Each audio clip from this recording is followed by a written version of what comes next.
بسم الله الرحمن الرحيم. نحمده ونصلي على رسوله الكريم. أما بعد، فقد قال الله تبارك وتعالى في القرآن المجيد: أعوذ بالله من الشيطان الرجيم. بسم الله الرحمن الرحيم. وَلَقَدْ يَسَّرْنَا الْقُرْآنَ لِلذِّكْرِ فَهَلْ مِن مُّدَّكِرٍ. وقال رسول اللہ صلی اللہ علیہ وسلم: خیرکم من تعلم القرآن وعلمہ۔ معزز ناظرین و سامعین، میں نے آپ کے سامنے قرآن مجید کی ایک آیت کی تلاوت کی ہے۔ یہ سورۃ القمر کی ایک آیت ہے۔ آپ کو یہ آیت سورۃ القمر میں 4 مرتبہ نظر آئے گی۔ اس میں اللہ تبارک و تعالی کا ارشاد پاک ہے: اور بے شک ہم نے قرآن مجید کو سمجھنے کے لیے آسان کر دیا ہے۔ اور ساتھ ایک سوال بھی اٹھایا ہے۔ وہ سوال کیا ہے؟ فَهَلْ مِن مُدَّکِرٍ، بس ہے کوئی جو اس سے نصیحت حاصل کرے؟ اس کے ساتھ میں نے آپ کے سامنے ایک حدیث مبارکہ رکھی ہے، جس میں رسول اللہ صلی اللہ علیہ وسلم کا ارشاد پاک ہے کہ تم میں سے بہترین شخص وہ ہے جو قرآن مجید کو سیکھے اور دوسروں کو سکھائے۔ یہ آیت اور حدیث مبارکہ آپ کے سامنے پیش کر کے میں تھوڑی سی ایک جسٹیفیکیشن رکھنا چاہ رہا تھا، ایک بیک گراؤنڈ بنانا چاہ رہا تھا کہ ہم قرآن مجید سیکھنے کے لیے عربی زبان کو کیوں سیکھیں۔ آپ اس کو 2 مختلف انداز میں لیں۔ سب سے پہلے کہ قرآن مجید اللہ کا کلام ہے، اور اللہ کا کلام ہمیں بار بار دعوت دے رہا ہے کہ اس سے نصیحت حاصل کرو۔ تو نصیحت حاصل کرنے کے لیے ہمیں سب سے پہلے اللہ کے اس کلام کو سمجھنا پڑے گا۔ اب اللہ کا کلام نصیحت حاصل کرنے کے لیے سمجھنا ہے تو اس کا سب سے آسان طریقہ یہ ہے کہ اس کلام کی زبان کو سیکھیں۔ تو عربی زبان اگر ہم اچھے طریقے سے سیکھ لیں تو مجھے پوری امید ہے کہ اللہ تبارک و تعالی ہمیں قرآن مجید اور اپنے کلام کی فہم عطا فرمائیں گے۔ اور جو آبجیکٹو ہے کہ نصیحت حاصل کریں، تو انشاءاللہ ہم نصیحت حاصل کرنے والوں میں بھی شامل ہو جائیں گے۔ ہمارا انشاءاللہ شمار نصیحت حاصل کرنے والوں میں ہوگا۔ دوسرے نمبر پہ ایک اور انداز میں اس چیز کو یوں لیں کہ نبی کریم صلی اللہ علیہ وسلم کے ساتھ جو بھی چیز جڑ جائے، جس چیز کی بھی نسبت ہو جائے، تو بینگ مسلم ہمارا ایمان ہے کہ ہمارے لیے وہ چیز بڑی قیمتی ہو جاتی ہے۔ تو اب عربی زبان آپ صلی اللہ علیہ وسلم کی بھی زبان ہے۔ اس کا مطلب کہ آپ صلی اللہ علیہ وسلم کی کہی گئی باتیں، آپ صلی اللہ علیہ وسلم کے کیے گئے کام آپ کو احادیث مبارکہ میں ملیں گے۔ اب احادیث کو سمجھنے کے لیے اور یہ سمجھنے کے لیے کہ آپ صلی اللہ علیہ وسلم نے کس چیز کو پسند فرمایا، کس چیز کو ناپسند فرمایا، کس وقت کون سا کام کرنے کی ہمیں تلقین کی اور کون کون سے کاموں سے رکنے کا ہمیں کہا، تو یہ سب کچھ ہمیں نظر آئے گا احادیث مبارکہ میں اور آپ صلی اللہ علیہ وسلم کی سنت میں۔ عربی زبان کو ہم کیسے اچھے انداز میں سیکھ سکتے ہیں؟ تو الحمدللہ اس کام کے لیے ہم نے بیسک عربی گرامر کورس کا آغاز کیا ہے۔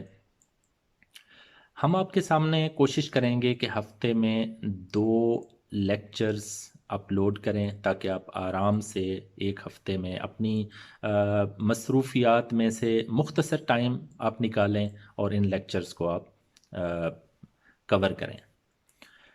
میری ایک گزارش یہ ہوگی کہ کوشش یہ کریں کہ جب بھی آپ یہ لیکچر لیں، آپ گھر میں اکیلے الگ تھلگ بیٹھے ہوں، تاکہ آپ کو ایکسٹرنل جو فیکٹرز ہیں ڈسٹرب کرنے والے، وہ آپ کو ڈسٹرب نہ کریں. آپ کاغذ قلم اپنے پاس رکھیں، اہم پوائنٹس کو نوٹ کریں، اور پھر بعد میں آپ ان نوٹس کو، ویڈیو کو دوبارہ پلے کر سکتے ہیں اور ان نوٹس کو دیکھ کر آپ ریویژن کریں.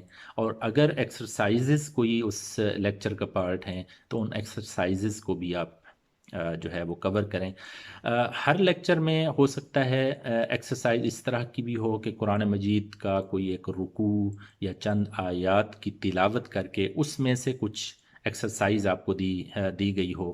تو ہلکا سا یہ ہے کہ اس لیکچر کے علاوہ آپ کو کچھ اضافی ٹائم اور نکالنا پڑے گا تاکہ آپ ریویژن بھی کر سکیں اور ایکسرسائزز بھی کر سکیں.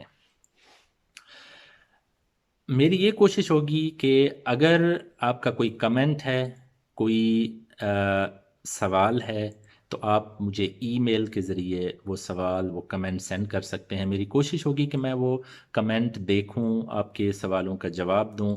لیکن اگر کسی وجہ سے، میری مصروفیت کی وجہ سے میں جواب نہیں دے پا رہا، تو میں پہلے ایکسکیوز کر رہا ہوں، لیکن میری پوری کوشش ہوگی میں آپ کے ان سوالوں کے جواب ضرور دوں. اچھا، شروع میں ہو سکتا ہے آپ کو تھوڑی سی مشکل نظر آئے کہ ایک نئی زبان سیکھنے میں اور اس کی گرامر سیکھنے میں ہو سکتا ہے آپ کو تھوڑی سی مشکل نظر آئے شروع میں. تو اس سے پریشان ہونے کی ضرورت نہیں ہے، کیونکہ قرآن مجید میں ایک آیت میں ایسے موقع کے لیے آپ کو یاد دلاتا ہوں، اور آپ ہمیشہ اپنے پاس، اپنے سامنے رکھیں کہ ان مع العسر یسرا، کہ بے شک تنگی کے ساتھ آسانی بھی ہے. اور ہم انشاءاللہ اپنے سبق کا آغاز ایک دعا سے کیا کریں گے کہ ربی یسر ولا تعسر وتمم بالخیر. اے اللہ، اس سبق کو، اس کورس کو ہمارے لیے آسان بنا، اسے ہمارے لیے مشکل نہ بنا، اور اس کا خاتمہ بھلائی پہ ہو، خیر پہ ہو. اس کے اوپر ایک اور چیز بھی آپ کے ساتھ شیئر کرنا چاہ رہا ہوں کہ اس کورس کے دوران جو میٹیریل ہم استعمال کریں گے، یہ کچھ اساتذہ اور بزرگوں کی کتابوں سے اور ان کے لیکچرز سے لیا گیا ہے. اس میں سر فہرست استاد محترم جناب عامر سہیل صاحب کی کتاب لسان القرآن، اور مولوی عبدالستار صاحب کی عربی کا معلم، یہ دو کتابیں، اور انجمن خدام القرآن کی طرف سے شائع کردہ ایک اور کتاب آسان عربی گرامر. یہ وہ کتابیں ہیں جن سے جن کی مدد سے یہ میٹیریل ہم نے ترتیب دیا ہے. تو میں چاہ رہا تھا کہ اس کورس کے آغاز میں ہی اس چیز کو ایکنالج کیا جائے. میری دعا ہے کہ اللہ تبارک و تعالی ان بزرگوں اور اساتذہ کو اس کا اجر عطا فرمائے. جیسے میں نے کہا کہ ہم اس پہلے لیکچر میں کچھ بنیادی چیزوں کو بھی کور کرنے کی کوشش کریں گے. تو سب سے پہلی چیز ایک یاد رکھ لیں کہ عربی زبان میں سب سے بنیادی چیز حروف الہجا ہے. تو بنیادی اہمیت حروف الہجا کو حاصل ہے. اردو میں آپ اس کو حروف تہجی اور انگلش میں الفابیٹس کے نام سے جانتے ہیں. یہ آپ کے سامنے کوئی 28 الفاظ اسکرین کے اوپر نظر آ رہے ہوں گے. ایک چیز یہ ذہن میں رکھ لیں کہ یہ کورس تجوید کا کورس نہیں ہے، اس لیے اس کو ہم تجوید کے جو رولز ہیں، قواعد ہیں، وہ ہو سکتا ہے ہم ایڈریس صرف اس صورت میں کریں اگر گرامر کو سیکھنے کے لیے کہیں اس کی ضرورت ہے. میں ابھی آپ کے سامنے یہ حروف پڑھنے کی کوشش کرتا ہوں، آپ میرے ساتھ دہرا سکتے ہیں. الف، با، تا، سا، جیم، ہا، خا، دال، زال، را، زا، سین، شین، صاد، ضاد، طا، ظا، عین، غین، فا، قاف، کیف، لام، میم، نون، واو، ہا اور یا. اچھا، بعض جگہوں پر آپ کو ہا اور واو کی جگہ چینج نظر آئے گی کہ ہا پہلے آ رہا ہوگا اور واو بعد میں، جیسے ڈکشنریز میں اکثر آپ کو ہا اور واو ان دونوں کی جگہ چینج نظر آئے گی۔ کچھ حضرات اس کی وجہ یہ بتاتے ہیں کہ واو اور یا کو اکٹھا کر دیا گیا ہے کیونکہ یہ دونوں حروف علت ہیں، اور انشاءاللہ ہم آگے ان کو پڑھیں گے بھی صحیح۔ حروف علت یعنی یہ بیمار حروف ہیں، تو ان کو ایک خاص انداز میں ایڈریس کرنے کی ضرورت ہے۔ اب آپ کو اسکرین کے اوپر کچھ 28 الفاظ نظر آتے ہیں یا حروف نظر آتے ہیں، تو ایک سوال یہ پیدا ہوتا ہے تو کہ کیا حروف الہجا کی تعداد 28 ہے؟ ایک اور سوال آپ کے ذہن میں یہ پیدا ہو رہا ہوگا کہ اس میں حمزہ نظر نہیں آ رہا۔ تو ایک چیز یہ ذہن میں رکھ لیں کہ حروف الہجا کی تعداد کچھ لوگ کہتے ہیں 28 ہے، کچھ لوگ کہتے ہیں 29 ہے، اور اس فرق کی وجہ الف اور حمزہ ہے۔ اب ان دونوں میں فرق کیا ہے؟ فرق یہ ذہن میں رکھ لیں، اگر الف کے ساتھ کوئی حرکات میں سے حرکت، اب حرکات اردو میں آپ جانتے ہیں ہم ان کو کہتے ہیں زبر، زیر اور پیش یا علامت سکون۔ تو الف کے ساتھ اگر حرکات میں سے کوئی حرکت آ جائے یا علامت سکون آ جائے تو الف الف نہیں کہلائے گا بلکہ حمزہ کہلائے گا۔ تو یہ ایک فرق آپ ذہن میں رکھ لیں۔ تو حروف الہجا کی تعداد کچھ لوگ 28 اور کچھ 29 کہتے ہیں، لیکن اکثریت کا اس پہ اتفاق ہے کہ حروف الہجا کی تعداد 28 ہے۔ اب ایک اور چیز، اب ہم نے حرف اور حرکات کو پیچھے ذکر کیا، تو عربی میں حرکات کو کوئی خاص ہم نام دیتے ہیں، تو وہ بھی جاننے کی ہمیں ضرورت ہے کہ اردو میں ہم زبر کہتے ہیں، عربی میں زبر کو ہم فتحہ کہیں گے، اور جس حرف کے اوپر فتحہ آپ کو نظر آئے تو اس حرف کو ہم مفتوح کہیں گے، اور زیر کو عربی میں کسرہ کہتے ہیں، تو جس حرف کے ساتھ زیر آپ کو نظر آئے تو آپ اس حرف کو کہیں گے کہ یہ مکسور ہے۔ پیش کو ضمہ کہتے ہیں، اور حرف جس کے اوپر ضمہ آپ کو نظر آئے تو وہ مضموم کہلائے گا۔ اور اگر آپ کو کہیں پہ نظر آئے علامت سکون، ان دونوں میں سے کوئی ایک علامت، تو ایسے حرف کو آپ ساکن حرف کہیں گے۔ بعض اوقات آپ کو دوہری حرکت بھی نظر آتی ہے۔ دوہری حرکت دو زبر کی شکل میں یا دو زیر کی شکل میں یا دو پیش کی شکل میں آ سکتی ہے، تو اس کو ہم تنوین کہتے ہیں۔ اچھا، ان کی کچھ فردر ڈیٹیل ہم اگلے لیکچر میں جب ہم اعراب کو پڑھیں گے انشاءاللہ یہ ہم مزید ڈیٹیل میں ڈسکس کریں گے۔ اب ایک چیز ہم نے پڑھے حرف اور پھر حرکات، اب حروف اور حرکات کے ملنے سے، ان کے استعمال سے اللفظ بنتے ہیں، اور لفظ کی جمع الفاظ۔ اب لفظ یا الفاظ با معنی بھی ہو سکتے ہیں، بے معنی بھی ہو سکتے ہیں۔ تو ہمیں تو عربی پڑھنی ہے قرآن مجید کو سمجھنے کے لیے، تو ایک چیز ذہن میں رکھ لیں کہ قرآن مجید میں کوئی لفظ بے معنی نہیں ہے، سب الفاظ با معنی ہیں۔ تو یہ بھی ایک ڈیفینیشن آپ ذہن میں رکھ لیں کہ ہر با معنی لفظ کلمہ کہلائے گا۔ تو یہ کلمہ کی آپ کے پاس ڈیفینیشن آ گئی۔ اور کسی بھی زبان میں، چاہے آپ اردو کو دیکھیں، اردو زبان کی صورت میں، عربی کی صورت میں اور انگلش کی صورت میں کلمہ کی 3 اقسام ہیں: اسم، فعل اور حرف۔ ان کی انشاءاللہ میں اگلی سلائیڈ کے اوپر ڈیفینیشن یا تعریف کرنے کی بھی کوشش کرتا ہوں۔ تو اس کا مطلب یہ ہوا کہ کلمہ میں یا تو اسم نظر آئے گا یا فعل نظر آئے گا یا حرف نظر آئے گا۔ تو قرآن مجید میں یا تو اسم ہوں گے یا فعل ہوں گے یا حرف ہوں گے۔ تو اگر ہم اسم کو صحیح طریقے سے سمجھ لیں، فعل کو صحیح طریقے سے سمجھ لیں اور حرف کو صحیح طریقے سے سمجھ لیں تو گویا ہم قرآن مجید کو سمجھنے کے قابل ہوں گے۔ تو ہماری ترتیب بھی یہی ہوگی کہ پہلے اس کورس میں ہم اسم کو ڈیٹیل میں پڑھیں گے، پھر فعل کو پڑھیں گے، اور حروف جو ہیں جہاں ہمیں ضرورت پیش آ رہی ہوگی کچھ خاص حروف پڑھنے کی، ہم وقت کے ساتھ ساتھ ان کو بھی پڑھتے جائیں گے۔ اب یہ اسم، فعل اور حرف ہیں کیا؟ کسی شخص، چیز، جگہ، صفت یا کام کا نام اسم کہلاتا ہے۔ عام طور پر کام کا جو نام ہوتا ہے اس کو ہم مصدر کہہ دیتے ہیں۔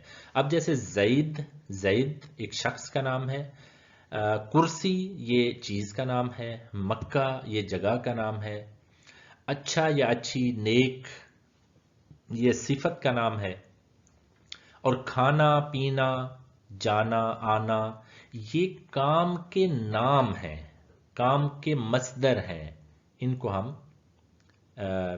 اسم کہیں گے۔ اور اسم اور فعل میں بنیادی جو ڈیفرنس ہے وہ بھی یہی ہے کہ وہ کلمہ جس میں کسی کام کا کرنا یا واقع ہونا زمانے کی قید کے ساتھ پایا جائے اس کو ہم فعل کہیں گے۔ مثلا کھانا یہ ایک اسم ہے، لیکن اگر میں کہوں اس نے کھایا، یا وہ کھاتا ہے، یا وہ کھائے گا، اب اس میں زمانے کی قید موجود ہے، تو اب یہ کلمہ فعل کہلائے گا، یہ اسم نہیں کہلائے گا۔ اور حروف جیسے میں نے کہا کہ یہ با معنی ہے، یہ وہ کلمہ ہیں جس کے معنی ہوتے ہیں، لیکن جب تک یہ کسی اسم یا فعل کے ساتھ استعمال نہیں ہوں گے اس کا مطلب ہمیں سمجھ میں نہیں آئے گا۔ جیسے میں اردو میں لفظ ہے پر یا میں، اب میں جتنی دفعہ لکھتا رہوں اس کا معنی واضح نہیں ہوگا، لیکن اگر میں کہوں مسجد میں، گھر میں، تو یہ حرف کھل کے آپ کے سامنے آ جاتا ہے۔ تو یہ اسم، فعل اور حرف یہ ان کی ڈیفینیشنز ہیں۔ اب اگلا جو ہمارا لیکچر ہوگا وہ ہم اسم کو پڑھنا شروع کریں گے، لیکن اگلے لیکچر سے پہلے میں یہ چیز آپ کے سامنے رکھنا چاہتا ہوں کہ اسم کو سمجھنے کے لیے، اسم کو کسی جملے میں استعمال کرنے کے لیے ہمیں اسم کے بارے میں 4 چیزوں کا جاننا بہت ضروری ہے، اور یہی ہمارے اگلے لیکچرز کے ٹائٹلز بھی آپ سمجھ سکتے ہیں کہ سب سے پہلے اسم کا معرفہ یا نکرہ ہونا، یعنی اس کی وسعت، انگلش میں آپ اس کو ڈیفینیٹ یا انڈیفینیٹ، کامن یا پراپر ناؤنز آپ کہہ سکتے ہیں۔ تو اسم کا معرفہ یا نکرہ ہونا، یہ اس کی وسعت، یہ ہم پڑھیں گے۔ اسم کا مذکر یا مؤنث ہونا یا پھر اس کی جنس، اس کو ہم دیکھیں گے۔ اسم کا واحد، مثنیٰ یا جمع ہونا، یعنی اسم کا عدد، ہم اس کو پڑھیں گے۔ اور اسم کا اعراب، یعنی جملے میں کس ترکیب میں آیا ہے، یا ترکیب میں اس کا مقام کیا ہے، یہ انشاءاللہ ہم اعراب کی مختلف حالتیں، صورتیں یہ پڑھیں گے۔ تو اسم کے بارے میں جب تک ہمیں ان 4 چیزوں کا پتہ نہیں ہوگا ہم اسم کو پراپرلی جملوں میں استعمال نہیں کر سکیں گے۔ تو یہاں سے انشاءاللہ ہمارے لیکچرز کے ٹائٹلز اسی انداز میں چلیں گے کہ پہلے ہم اسم کا معرفہ یا نکرہ ہونا پڑھیں گے، مذکر یا مؤنث ہونا، واحد، مثنیٰ یا جمع ہونا، اور اسم کا اعراب ترتیب سے ہم پڑھیں گے، اور پھر انشاءاللہ ہم آگے چلیں گے۔